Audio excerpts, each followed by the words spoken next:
We kick this week off with the Bake Show versus Mean Joe. For the second time this year, Ben was able to break the 100-point mark, producing his season high of 108.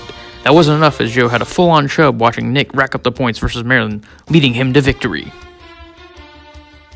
In the matchup of the week, Brennan was able to get just enough from Joe Mixon on Monday Night Football to secure the win versus Zach Johns.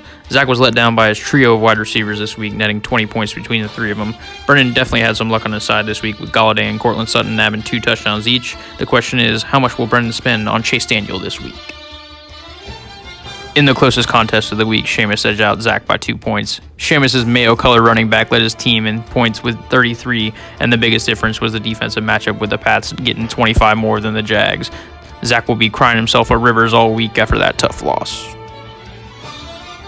In another tightly contested matchup this week, Price hawked up a win versus Pat. This game featured the lowest combined score between quarterbacks that didn't feature negative points.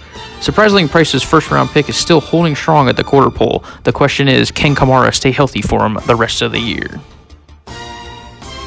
Our next tilt, Hamill takes on Sherman. Hamill was jonesing for a win, but Sherman's team came at him like a car. Son, surprising move by Sherman leaving the $50 man on the bench. Lucky for him, it didn't cost him the win, but maybe that $50 will cost him in the long run.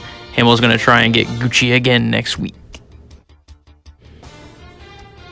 The final matchup of the week put Josh against PB, and an impressive display by his 2 QBs. Mike amassed 3.9 points between the GOAT and Kyle Allen. I'm not even sure how that's possible. I got off to a rough start with -4 on Thursday Night Football, but I was able to get out of the woods and secure the victory.